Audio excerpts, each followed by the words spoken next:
Hey everyone, welcome to the Hornet King channel, and in this video I'm going to be removing a ground nest for a client. And people ask all the time, why can't I cast these in aluminum? So today I'm going to cast a ground nest in aluminum so you guys can see why I don't do that. So I'll be taking a nest like this that's underground and be casting it in a scrap aluminum into this ground nest. Here's the video, check it out. Okay, so I have a nest. This was a ground nest in this box here. And this is a Vespula flavipulosa colony. So there's still some yellow jackets in it. Obviously a lot of the envelope starts to deteriorate over time. So I'm going to put this nest in a hole, mimic like what a ground cavity would look like, kind of smooth out the walls and everything, and then put the soil back over top with the grass in it and everything, and have a tunnel go to it to mimic what a ground nest would be like. So when I pour the aluminum in this, you'll see exactly how aluminum behaves against a paper nest. I know how it's going to be. I know it's just going to turn into a big blob of aluminum. But so many people in my videos ask, well, why don't you just pour aluminum down there and make a really cool piece of art? Because it's not going to be a piece of art. It's going to be a featureless blob of aluminum. All right, so this is where my nest is going to be, my pretend nest. Hello, little birdie.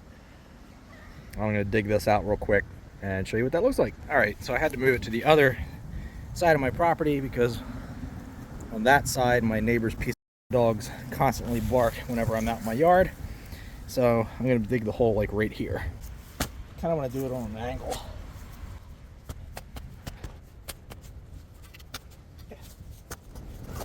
Plug. All right, so the idea here is to dig this down now to be a perfect size for this little nest to fit in there, so when I pour the aluminum in, it fills up the void and makes a perfect cast. Take some of this down. Now, try not to mess up these edges because that's what's going to hold the ground from sinking in.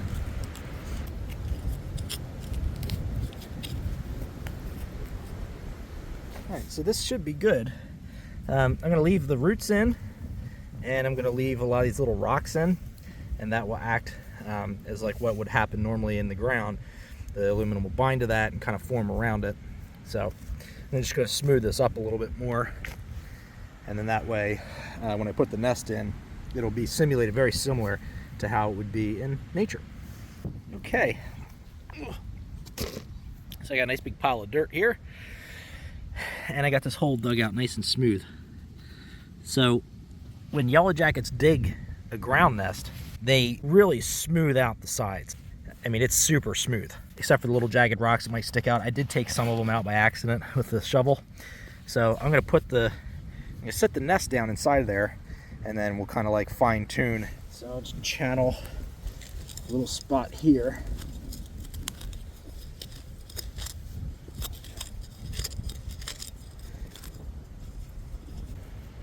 Put that in there, there'll be a little hole right here. So when yellow jackets dig out ground nests, they can't obviously lift all the stones up. So the stones actually make their way to the bottom. All right, so set the pebbles in there. Put the nest down inside. Now it's kind of elevated off the bottom like it normally is. And we'll take the soil, put it down inside of here, just like that. Now, the entranceway is usually pretty smoothed out, so I'm going to kind of try to clean this up a little bit. So that's how the entranceway pretty much looks. They like to keep the grass trim around the entrance. So when I pour my aluminum, I'll pour it right in there. That will destroy the nest and leave you with a nice featureless blob of aluminum. So just to put it into perspective, when you have a nest like this, it's about that big, and that hole is only that big. This is how much soil they dug out of there. I mean, that's a heck of a lot of soil. I mean, that's like probably 10, 12 pounds of dirt. And that's what it took to make that hole to build that nest. So not only are they digging the hole, but they're building the comb and the envelope at the exact same time, and while it's not caving in. I'm going to start melting down the aluminum, and we'll get ready to pour this.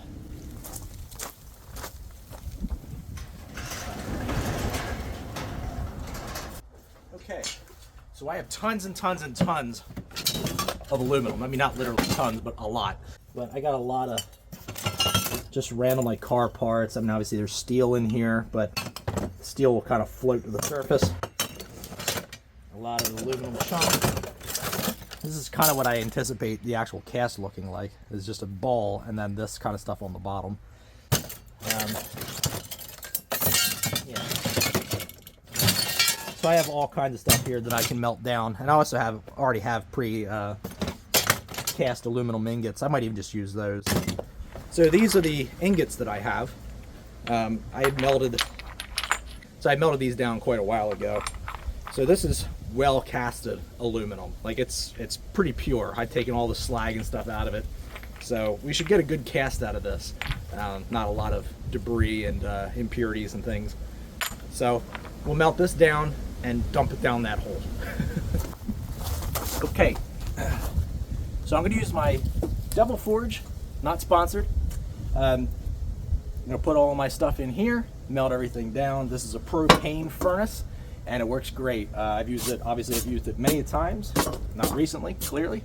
But this thing will have the aluminum melted probably within like 25 minutes or so, and then I'll be ready to pour it. So once it's ready to pour, I'll probably move the forge over there. I'm keeping it here because it's a little bit windy today. But then I'll move the forge over there, and then when I open this up, I'll be ready to just dump it right into the hole. I don't really want to carry it over there because then it'll cool down by the time I get over there. It won't be a really good pour. And I have some brand new graphite crucibles that I'm going to use.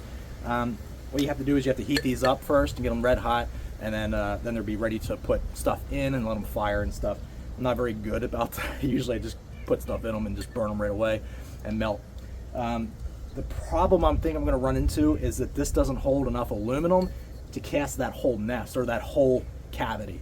So probably what I'll be doing is I'll be pouring this in, and then I won't see the aluminum coming up through that hole. So I'll have to melt more aluminum and then do a second pour, which isn't a big deal, but it's just not going to be. It's going to take a lot of aluminum. So it's the other downside. When people say, just pour aluminum down here, like, you realize how much freaking aluminum you'd have to melt down? I mean, I keep a lot of aluminum around because I scrap metal. But to have all of this aluminum just around and handy so you can go from ground nest to ground nest and just pouring a bunch of aluminum down there is silly. Really, I mean, this whole thing's silly. I'm just doing this to prove a point. So. But anyway, so I'm going to get started. I'm going to fire this and get that nice and hot. I got a brand new propane tank up there filled, so let me get started. I'm going to hook everything up.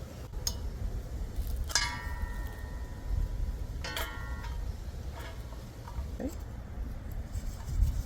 Ready to roll. What I do is I just light a little piece of cardboard.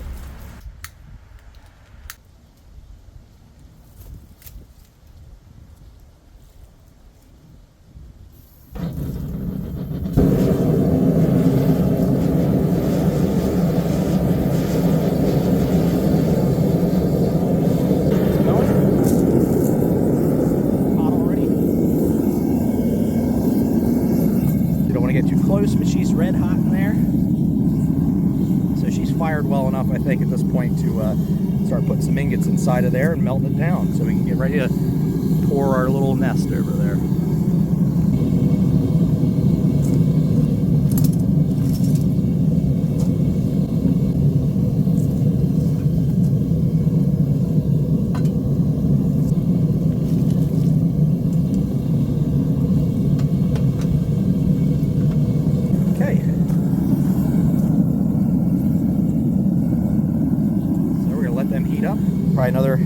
Probably another 10 minutes, and should be ready to be adding some more ingots to the crucible.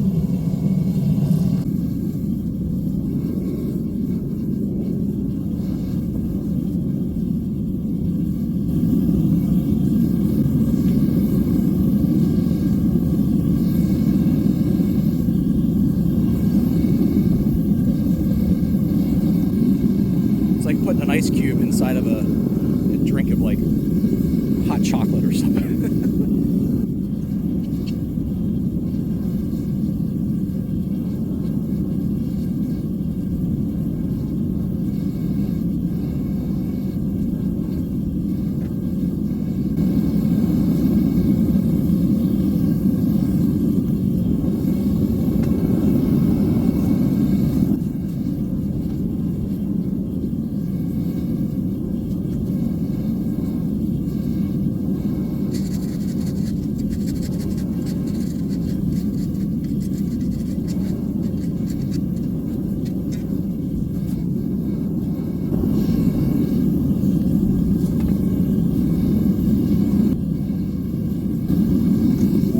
about as full as I really want to go with it. This is what we throw in, a little bit of borax, and this helps kind of like smooth out the pour. All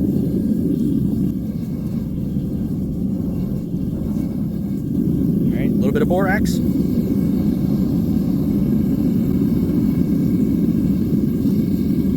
I already can tell you this isn't going to be nearly enough aluminum, but we'll do it in a couple pours.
As I thought, not quite enough aluminum. You can see it's smoking out from the hole.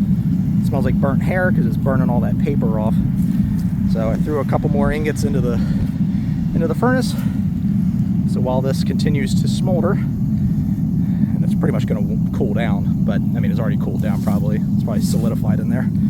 But we'll melt down a couple more ingots and we'll top off the rest of the hole.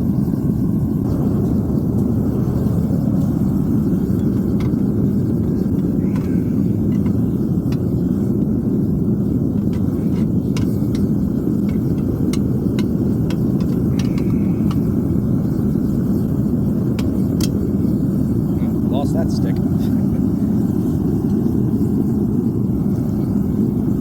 in she goes.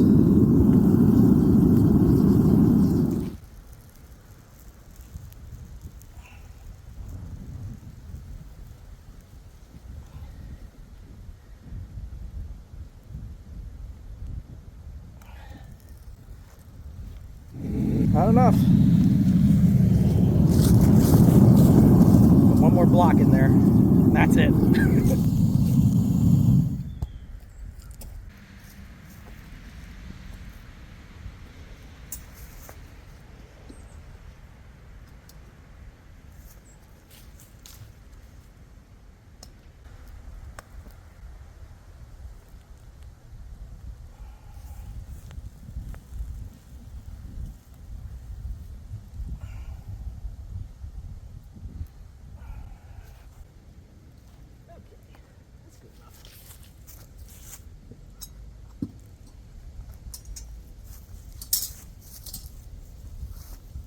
Okay, so that's the last pour. Right, that took way more aluminum than I thought it would.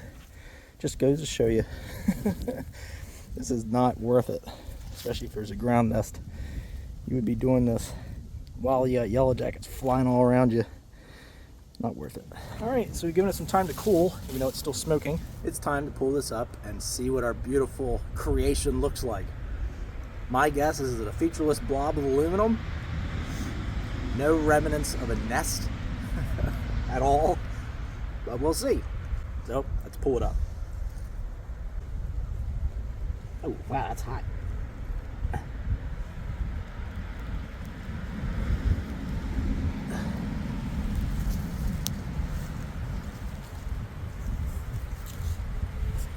Whew.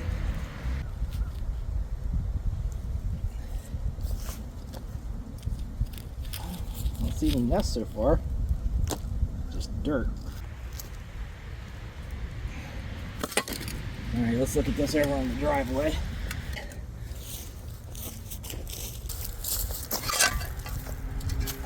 Well, you can already see the distinct pores. It's different pores, 1 pore, 2 pore, 3 pores. Can you tell that that used to be a nest? Me neither. Just a featureless blob of aluminum. And then this over here, this is the spout. This is where the entranceway was. And then this is just a bunch of extra dirt. All right, I'm gonna clean this up. I'll put this in a bucket of water and let it cool down so we can handle it.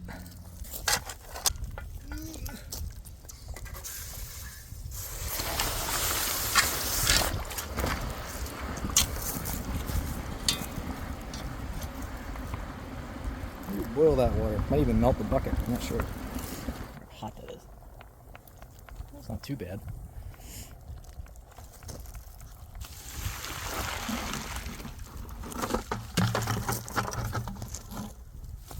Didn't melt the buckets. That's good. Round 2. This time I got a nice clean bucket. It's hard to move this beautiful nest sculpture. Okay.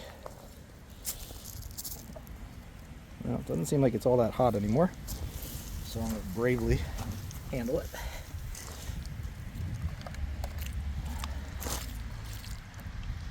Still pretty toasty on the bottom.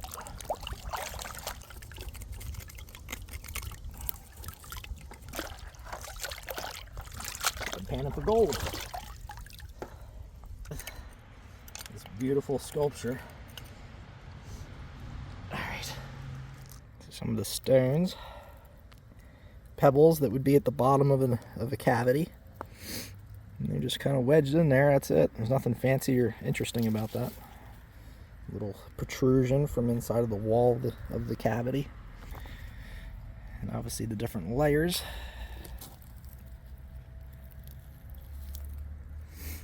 That's really it. And all the little surface chasms and cavities and things. This is just where the sod was sitting down in the top part of the hole.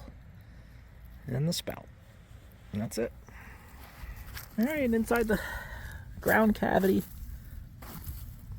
Probably really shouldn't be touching this because there's probably pieces of aluminum in here that are hot as heck. So I'm going to fill in the hole.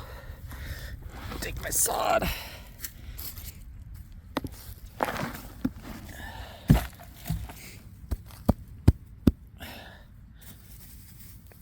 Some of these dead yellow jacket carcasses can be fertilizer for the soil that has been treated so badly. I don't even know how this went. We'll just sit it in here. It's not like it's going to matter. I'm sure all this grass is going to die anyway.